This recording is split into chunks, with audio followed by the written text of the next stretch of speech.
The dinner rush was in full swing. Friday night, July 14, 2017. 7:43 p.m. Casa Torres was packed.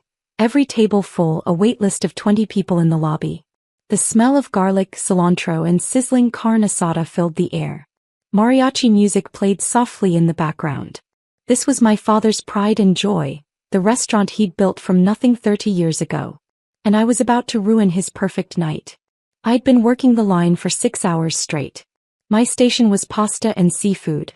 I was responsible for the camarones al ajillo, the pescado a la veracruzana, the fettuccine poblano. We were slammed. Tickets were printing faster than we could plate. That's when I made the mistake. Table 14 had ordered the pescado, our signature whole red snapper in a tomato-based sauce. I'd made it 1,000 times. But tonight, exhausted and rushing, I plated it with cilantro-lime rice instead of the traditional white rice. Small mistake. Easily fixable. Except the customer at table 14 was Rodrigo Mendoza, a food critic for the Los Angeles Times. And my father saw it before it left the kitchen. Vaya. His voice cut through the kitchen noise like a knife. What is this? I looked up from the shrimp I was sautéing. My father was holding the plate I'd just finished, his face dark with fury. The pescado for table 14, I said. With cilantro-lime rice? My stomach dropped. I made a mistake. I'll fix it. You'll fix it. He slammed the plate down on the counter. The fish slid sideways, sauce splattering. Do you know who that table is? Do you? Dad, I'm sorry. I'll remake it right now. Rodrigo Mendoza is sitting at that table. The Rodrigo Mendoza. And you were going to send him the wrong dish. The kitchen had gone quiet. Luis, our sous chef, was frozen mid-chop. The other line cooks had stopped working. Everyone was staring. It was an accident, I said quietly. Let me fix it. An accident? Maya, you've been working here for 3 years. 3 years. And you still make mistakes like this. Everyone makes mistakes. Not everyone. Carlos doesn't make mistakes. He gestured at Carlos, our headline cook. Luis doesn't make mistakes. Your brother doesn't make mistakes. There was my brother Javier. Javier had worked at Casa Torres for 5 years before opening his own place in Santa Monica. My father talked about him constantly. Javier runs a tight kitchen. Javier knows how to handle pressure. Javier made me proud. I was the daughter who couldn't measure up. I'll remake the dish, I said, reaching for the plate. My father pulled it away. No. You're done for tonight. Dad, we're in the middle of service. I said you're done. His voice was loud enough that I heard the dining room conversations pause. My face burned. I made one mistake, but I can fix it in 3 minutes. It's not just this mistake, Maya. It's every mistake. You're slow. You're sloppy. You can't handle pressure. Do you know how many times I've had to step in and fix your screw-ups? That's not fair. You want to talk about fair? He stepped closer, his voice rising. I gave you a job here when no one else would hire you. I trained you myself. I let you work the line when you barely knew how to dice an onion. And this is how you repay me? By embarrassing me in front of the most important critic in Los Angeles. Tears stung my eyes. I refused to let them fall. Not here. Not in front of everyone. I'm sorry, I said, my voice barely above a whisper. Sorry doesn't cut it.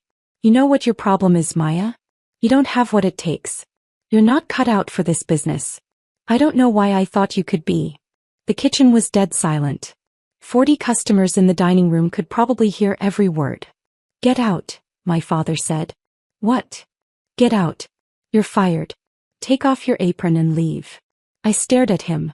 Dad, you can't be serious. Do I look like I'm joking? You're useless in this kitchen. You're a liability. I can't afford to have you screwing up my reputation. Something inside me cracked. Fine. I untied my apron, balled it up and threw it on the counter. My hands were shaking. My whole body was shaking. I hope it was worth it, I said. What? This. Humiliating me in front of everyone. I hope it was worth it. I walked past the line cooks, past Luis who wouldn't meet my eyes, past Carlos who looked uncomfortable. I walked through the dining room where 40 customers pretended not to stare. I walked past my mother at the host stand, her face stricken. Maya, she started. I kept walking. I got in my beat-up 2008 Toyota Corolla and drove to my apartment in Echo Park. I sat in my car for 20 minutes, too numb to move. Then I went inside, lay on my bed and finally let myself cry. My phone rang at 11:30 p.m. My mother. Mija, are you okay? Did he send you to call me? No. He's still angry. But Maya, you know how he gets during service. The pressure. Don't defend him, Mama. I'm not defending him. What he did was wrong. But he's your father. He loves you. He has a funny way of showing it. She sighed. Come by tomorrow. Talk to him. He'll have calmed down by then. No. Maya. I'm not coming back, Mama. Not tomorrow. Not ever. Don't be dramatic. Where else are you going to work? That question stung because it was valid. I dropped out of college to work at Casa Torres. I had no degree, no other experience. Restaurant work was all I knew. I'll figure something out, I said. Mija, be reasonable. Good night, Mama. I hung up. For the next 3 days I sat in my apartment applying to every restaurant job I could find. Line cook, prep cook, dishwasher, I didn't care. I just needed work. On day 4 I got a call from a small Italian restaurant in Silver Lake called Lucia's. The owner, an older woman named Lucia Rossi, needed a line cook. You have experience? She asked during my phone interview. 3 years at Casa Torres. Torres? The Mexican place in East LA? Good food. Why did you leave? Creative differences with the owner. She laughed. In this business that usually means family drama. Let me guess, your father. I hesitated. Yes. My son worked for me for 2 years before I fired him. Couldn't take criticism. Thought he knew better than me. She paused. You still talk to your father?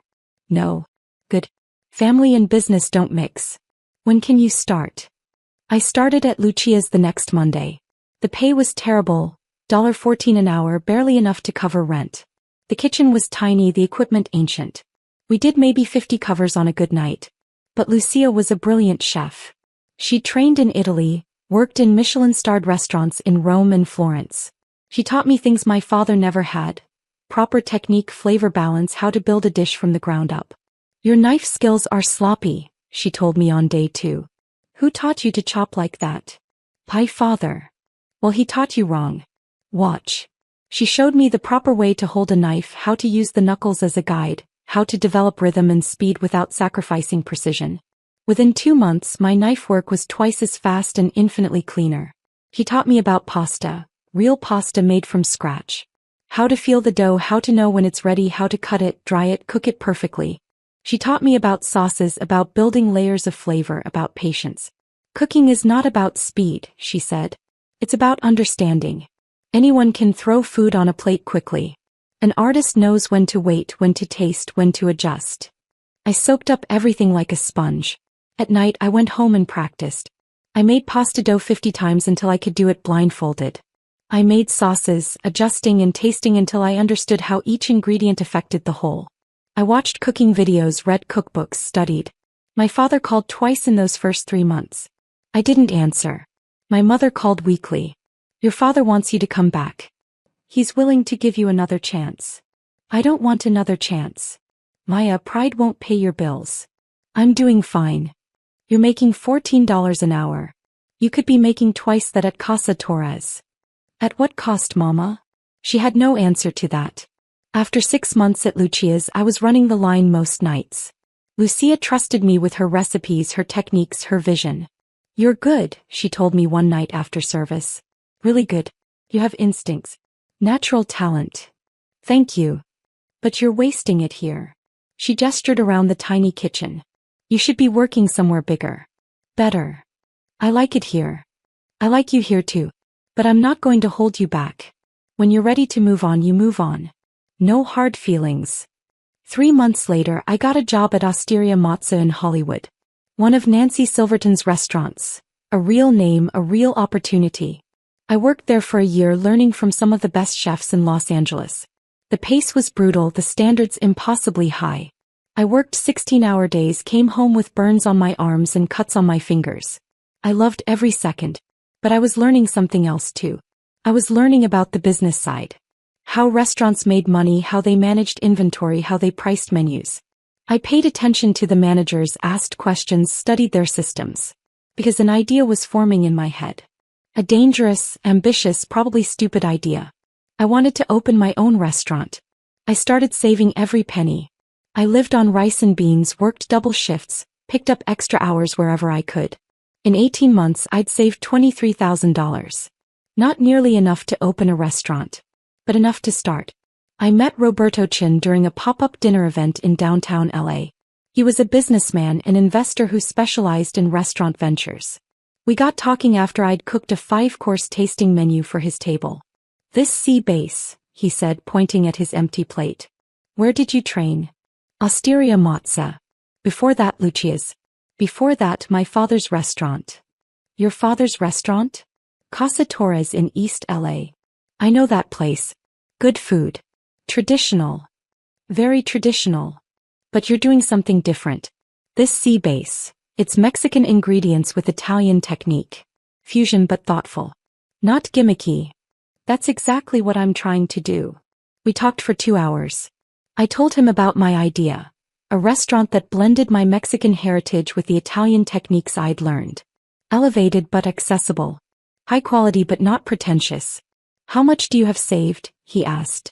23,000. He laughed. You'll need 10 times that. Maybe 20. My heart sank. I know. I'm not ready yet. But someday. What if I said I'd invest? I stared at him. Seriously. I like your food. I like your vision. More importantly, I like your humility. You know what you don't know. That's rare. He paused. I'll put in $200,000 for a 40% stake. You put in your $23,000 and your expertise. We split the profit 60 to 40 in your favor. Are you serious? I don't joke about money. 6 months later we opened Marisol in Culver City. 28 seats. Tiny kitchen. A menu that featured things like chili braised short rib ravioli, mole negro risotto, carnitas arancini. Mexican-Italian fusion done right. We almost died in the first 3 months. The rent was too high, the labor costs were killing us, we couldn't get enough customers through the door. But then Jonathan Gold reviewed us. Marisol is a revelation, he wrote. Chef Maya Torres takes the best of her Mexican heritage and the Italian techniques she's mastered and creates something entirely new. This is not fusion for fusion's sake. This is thoughtful, delicious, important cooking. After that review we had a 2-month waitlist. We started turning a profit in month 6. By the end of year 1, we'd done $890,000 in revenue. Roberto wanted to expand. We should open a second location, he said. Santa Monica. Bigger space, more covers. I don't know if I'm ready. You're ready. Maya, you're one of the most talented chefs I've worked with. And you're a better business person than you think. Let's do this. We opened Marisol Santa Monica 18 months after the first location. Then came Marisol Downtown. Then Marisol Pasadena. By year 4 I had 7 restaurants across Southern California. We were doing $8.3 million in annual revenue. By year 6 I had 12 restaurants. We'd expanded to San Diego and Orange County. Revenue hit $18 million. I was 29 years old. My father never called. Not once in those 6 years. My mother did occasionally. She told me about Casa Torres. How business was steady, how my father had hired a new line cook, how Javier was thinking about opening a second location in Westwood. She never asked about my restaurants. I think it was too painful for her to acknowledge that I'd succeeded without them. In year 7 I got a call from a commercial real estate broker named Susan Park. Miss Torres, I have a property that might interest you. A restaurant space in East LA. The current owner is looking to sell. I'm not looking to expand into East LA, I said. It's Casa Torres. I froze. What? Casa Torres. The Mexican restaurant on 4th Street. The owner is looking to retire. He's asking $2.1 million for the business, property, and all assets. My heart was pounding. Why is he selling? He's getting older. Business has been declining for the past few years. Competition in the area has increased. He wants to sell while he still can. Who's the owner? Eduardo Torres. I believe he's my father. Silence on the other end. I see, Susan finally said. This might be complicated. Does he know you're calling me? No. I'm calling every restaurant operator in Southern California. Your company came up because of your expansion success. I had no idea about the family connection. I sat back in my chair. Casa Torres. The restaurant where I'd learned to cook, where I'd been humiliated, where I'd been fired. The restaurant my father loved more than he'd ever loved me. Send me the financials, I said. The numbers were worse than I'd expected. Revenue had dropped 35% over the past 3 years. The property needed significant repairs. Equipment was outdated. They were barely breaking even. But the location was prime. The building itself was worth at least $1.4 million. The business, even struggling, had name recognition and a loyal customer base. It was worth buying. But more than that, and I wasn't proud of this, I wanted it. I wanted to own the place that my father had chosen over me. I wanted him to know that the daughter he'd called useless had become successful enough to buy his entire legacy. It was petty. It was vindictive. I didn't care. Make an offer, I told my lawyer Richard Chin, Roberto's cousin. $1.8 million. All cash. 30-day close. That's $300,000 under asking. Their financials are a mess. They'll take it. 3 days later, Susan called back. They accepted. But Eduardo wants to meet the buyer before he signs. No. Miss Torres, it's a reasonable request. Tell him the buyer wants to remain anonymous until closing. That's non-negotiable.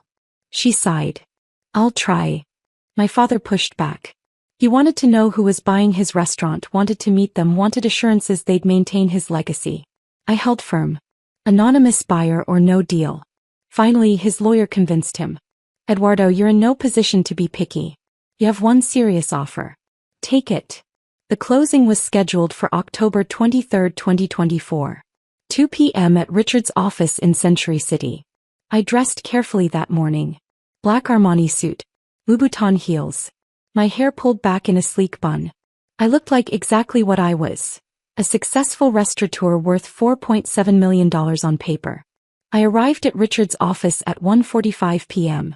He'd set up the conference room perfectly, me at the head of the table, my back to the door. You sure about this? Richard asked. Completely. It's going to be brutal. Good. My father arrived at 2:03 p.m. I heard his voice in the lobby talking to Richard's assistant. That familiar baritone, slightly rougher now with age. My mother was with him. I heard her too. Richard brought them into the conference room. I didn't turn around. Mr. and Mrs. Torres, please have a seat, Richard said. We're just waiting for. Where's the buyer? My father interrupted. I was told they'd be here. She's here, Richard said. I heard them sit down across from me. I still didn't turn.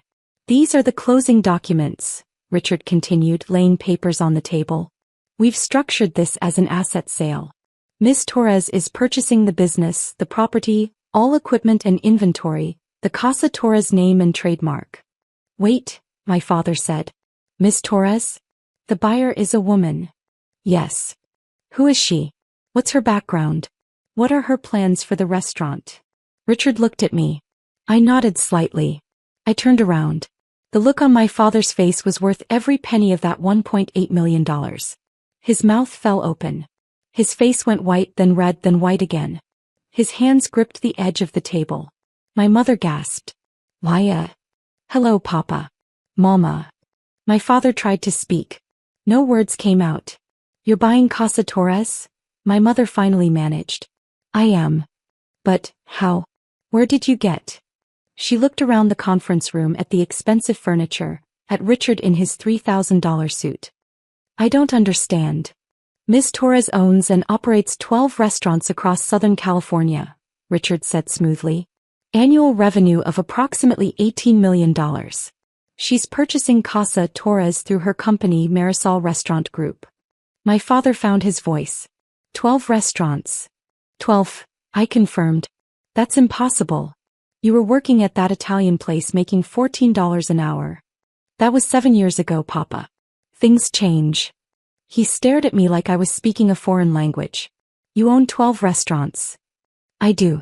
Would you like to see the portfolio? I slid a folder across the table. He opened it with shaking hands. Photos of each location. Revenue figures. Press clippings. Boards. Jonathan Gold's review. A Forbes article about emerging restaurant entrepreneurs that featured me. "This is all yours," he whispered. "All mine. Well, 60% mine.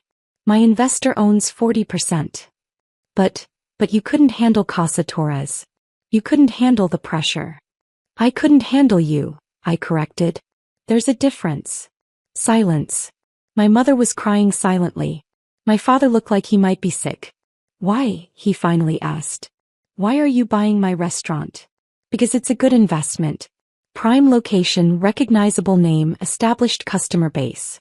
Once I update the equipment, renovate the space, and refresh the menu, it'll fit nicely into my portfolio."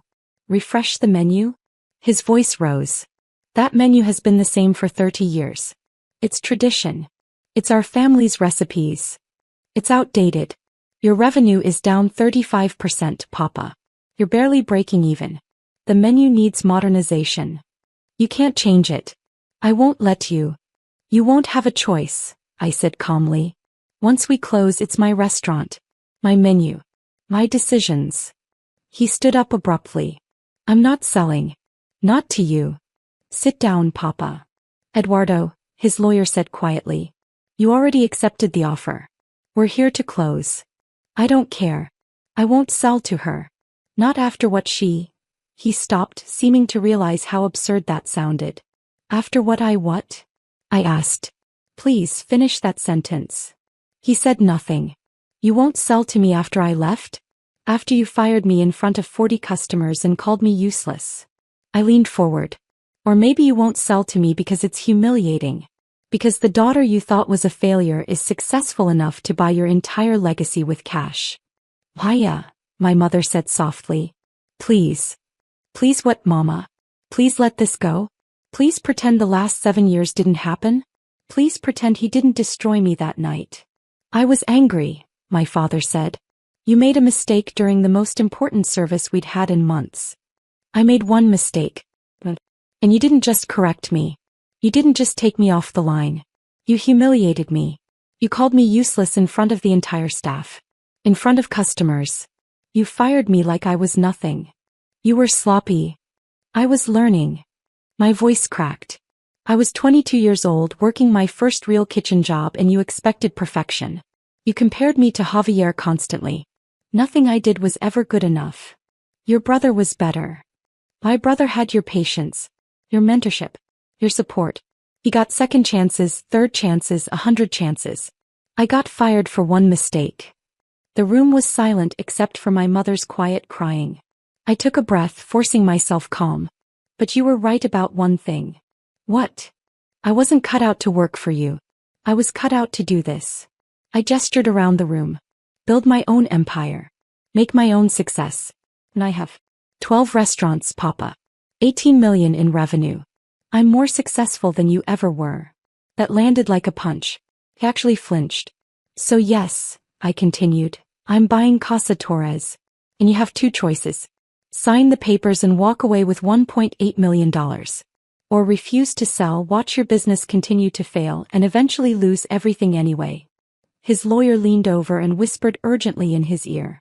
Eduardo listened, his jaw tight. "How long do I have to decide?" he finally asked. "You don't," Richard said. "The offer expires at 5 p.m. today. It's now 2:47 p.m. Sign now or lose the deal." My father looked at me with an expression I'd never seen before. Not quite respect. Not quite fear. Something in between. "If I sign," he said slowly, "what happens to the restaurant? What are you going to do with it?" "I'm going to gut it," I said honestly. "New equipment. New design. New menu. I'll keep some of your traditional dishes, the ones that are actually good. But I'm going to modernize it, elevate it. Make it relevant again." "You're going to destroy everything I built." "No, Papa. I'm going to save it. Your way was dying. My way will make it thrive." He stared at the papers in front of him for a long time. "Eduardo," his lawyer said quietly, "you need the money. The property needs repairs you can't afford. Your revenue is dropping every month. This is a good offer." My father picked up the pen with a shaking hand. He signed. Page after page after page. Each signature seemed to age him a year. When it was done, Richard collected the papers. Congratulations, Miss Torres. You're now the owner of Casa Torres. I stood up and extended my hand to my father. Thank you for your business. He looked at my hand like it was a snake. But he shook it. His palm was clammy. Can I ask you something? He said. What? Did you do this to hurt me? I considered lying. But what was the point? Yes, I said. Partly. But also because it's a good investment. And because I'm going to do what you never could, make it successful again. He nodded slowly. I suppose I deserve that. You deserve a lot more than that. My mother stood up. Maya, can we talk? Please. I don't think there's anything to say, Mama. Please. 5 minutes. Just you and me. I looked at Richard. He nodded. I'll finalize the paperwork with Mr. Torres and his attorney. I followed my mother out to the hallway. He was still crying. I'm sorry, she said immediately. For all of it. For not standing up for you that night. For not defending you to your father. For not being a better mother. Okay.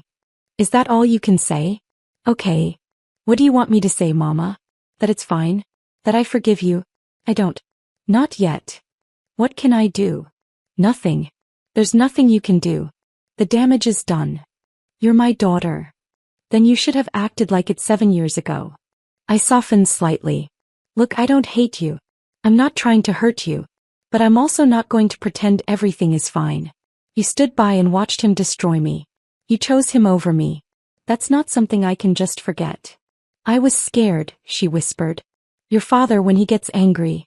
I didn't know what to do. You could have called me. You could have checked on me. You could have told me you believed in me. I do believe in you. Look at what you've accomplished. Now you believe in me. Now that there's proof. But then, when I was struggling and needed you, you didn't believe in me then. She had no answer for that. We stood in uncomfortable silence. Are you really going to change everything about the restaurant? She finally asked. Yes. Your father's recipes, they're our family history.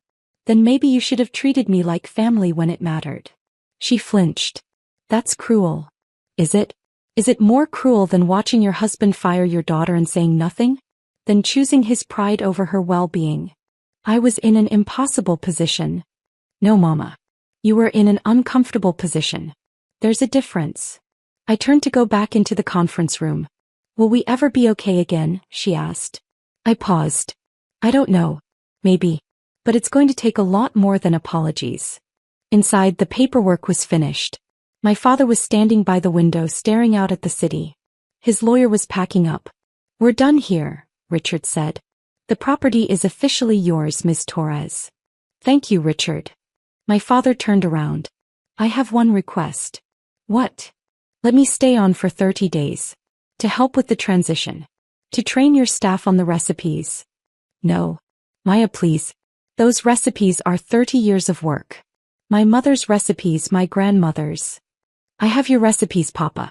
You left a complete recipe binder in the kitchen. I don't need you to train anyone. But, no. We're done. You have 30 days to clear out your personal belongings. After that, the property is mine and you're not welcome there. He looked like I'd slapped him. You really hate me that much? I don't hate you, I said honestly. But I don't trust you. And I don't need you. That's what you never understood. You thought I needed Casa Torres, needed your approval, needed you. But I built 12 restaurants without any of that. I don't need you now. I picked up my bag. The wire transfer will complete in 48 hours.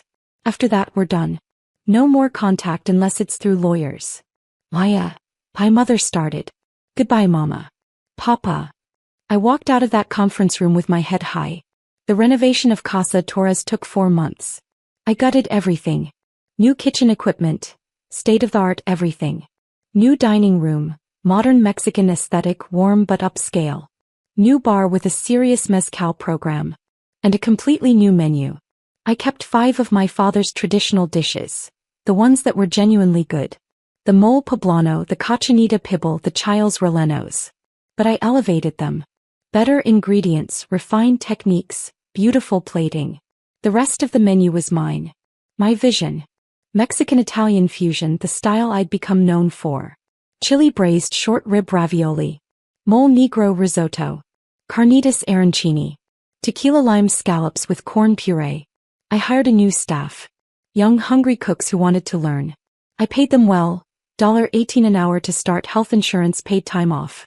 I created the kitchen environment I'd always wanted. Casa Torres, now rebranded as Casa Marisol, reopened on March 15, 2025. The reviews were incredible. Maya Torres has taken her father's legacy and transformed it into something extraordinary, wrote Patricia Escarcega in the LA Times. This is not your traditional Mexican restaurant. This is elevated, innovative, exciting. And it's packed every night. We had a 3-month waitlist within 2 weeks. Revenue in the first year hit $2.4 million. We were the most profitable location in my entire portfolio. My father never came by. Never called. Never acknowledged the restaurant's success. My mother called once, 6 months after we opened. I drove by Casa Marisol, she said. There was a line out the door. Yes. We're doing well. Your father heard about it. About how successful it is. Good. He won't admit it, but I think he's proud. In his way. I don't need his pride, Mama. I never did. I know. I just thought you should know. We talked for a few more minutes about nothing important, then hung up. A year after opening Casa Marisol, I was featured in Forbes as one of the 30 most promising entrepreneurs under 30. The article detailed my journey, from being fired by my father to building a $24 million restaurant empire. Some people are motivated by encouragement, I told the interviewer. I was motivated by being told I was useless. It gave me something to prove. The article went viral in the restaurant industry. My phone rang 3 days after it published. Unknown number. I almost didn't answer. Why? My father's voice. I should have hung up. But curiosity got the better of me. What do you want? I read the article. In Forbes. Okay. You told them I fired you. You told them I called you useless. I did. It's the truth. Silence. Was that necessary? He finally asked. Did you have to humiliate me publicly? I laughed. It came out bitter. You humiliated me publicly 7 years ago, Papa. In front of 40 customers. Remember? That was different. How? How was that different? I was angry. It was in the moment. You deliberately told a reporter. I told a reporter the truth. I'm sorry if the truth is embarrassing for you. Maybe you should have thought about that before you fired me in front of everyone. I gave you a job when no one else would. I earned that job. I worked there for 3 years. And you threw me away like I was nothing. You made mistakes. Everyone makes mistakes. I was shouting now. But you never gave me the same grace you gave Javier. You never gave me a chance to learn, to grow, to prove myself. You decided I was useless and that was it. I was wrong. That stopped me. What? I was wrong, he repeated, his voice quiet. About you. About firing you. About all of it. I didn't trust myself to speak. You built something incredible, he continued. 12 restaurants. Millions in revenue. National recognition. You did what I couldn't do. You actually succeeded. Is there a point to this call, Papa? I want to apologize. 7 years late. I know. I know I'm late. But I'm trying, Maya. I'm trying to admit I was wrong. Hey, you admitted it. Is that all? Can we talk? In person? Can I see you? Why? Because you're my daughter. Because I miss you. Because I want to make things right. I closed my eyes. Part of me, the part that was still 22 years old and desperate for her father's approval, wanted to say yes. But the rest of me, the part that had built an empire without him, knew better. I don't think so, I said. Paya, please. You had 7 years, Papa. 7 years to call, to apologize, to acknowledge what you did. You stayed silent. You only called now because I'm successful. Because I made Forbes. Because now I'm worth acknowledging. That's not fair. Isn't it? If Forbes had written that I was still working at Osteria Mozza making $18 an hour, would you have called? Would you have apologized then? He didn't answer. That's what I thought, I said. You're not sorry you fired me. You're not sorry you called me useless. You're sorry you were wrong about me. There's a difference. What do you want from me? He asked, his voice breaking. What can I do to make this right? Nothing, I said. There's nothing you can do. Because the person who needed your approval, who needed your support, who needed you to believe in her, that person doesn't exist anymore. You destroyed her 7 years ago. I'm someone different now. Someone who doesn't need you. You'll always be my daughter. Biologically, yes. But family is more than biology. Family is showing up. Family is support. Family is believing in each other even when things are hard. You weren't family when I needed you. I'm not going to pretend we're family now just because it's convenient for you. Silence on the other end. Goodbye, Papa. I hung up. He called back. I didn't answer. He called 5 more times over the next week. I blocked his number. My mother called too. He's trying Mija. Can't you give him a chance? He had all the chances in the world. He used them up. He's your father. And I'm his daughter. But he forgot that when it mattered. 6 months later, Marisol Restaurant Group expanded to 15 locations. We opened 3 more restaurants. 1 in Las Vegas, 1 in San Francisco, 1 in Austin. Total annual revenue hit $31 million. I was 31 years old and worth on paper roughly $11 million. Casa Marisol continued to thrive. It became the flagship location, the one featured in magazines and food blogs. The one where celebrities came to eat. The one that proved you could honor tradition while embracing innovation. Every time someone praised it, every time a critic wrote a glowing review, every time we had a line out the door, I thought about my father's words, "You're useless." And I smiled. Because I'd proved him wrong in the most permanent way possible. I'd bought his legacy and made it better. Last month, I got an invitation to speak at a restaurant industry conference. Building a successful restaurant empire, from line cook to CO. During the Q&A, someone asked, "What's the best advice you ever received?" I thought about that. The best advice I ever received, I said slowly, was actually the worst thing anyone ever said to me. My father told me I was useless. That I wasn't cut out for this business. That I would never succeed. The room was silent. And I believed him, I continued. For about a day. And then I decided he was wrong. I decided I would prove him wrong. And that decision changed my life. I paused. Sometimes the best motivation comes from people who don't believe in you. Because it gives you something to prove. It gives you fire. And if you channel that fire correctly, you can build something incredible. After my talk, a young woman approached me. She couldn't have been more than 23. "Miss Torres? I just wanted to say thank you. My father owns a restaurant. He says women can't be chefs. That I should just work the front of house or get married." She took a shaky breath. "Your story gives me hope." I took her hand. "Then let me give you some advice. Don't wait for his approval. Don't wait for him to believe in you. Build your own success. Prove yourself to yourself. That's the only approval that matters." She nodded, tears in her eyes. "Thank you." As I watched her walk away, I thought about my father. About Casa Torres. About the 22-year-old girl who'd been fired in front of 40 customers. She'd been humiliated. Destroyed. Told she was useless. But she'd taken that pain and forged it into something stronger. Into 12 restaurants. Into millions in revenue. Into a legacy that would outlast any grudge. My father had given me a gift even if he didn't know it. He'd given me the motivation to prove I was more than he ever imagined. And I had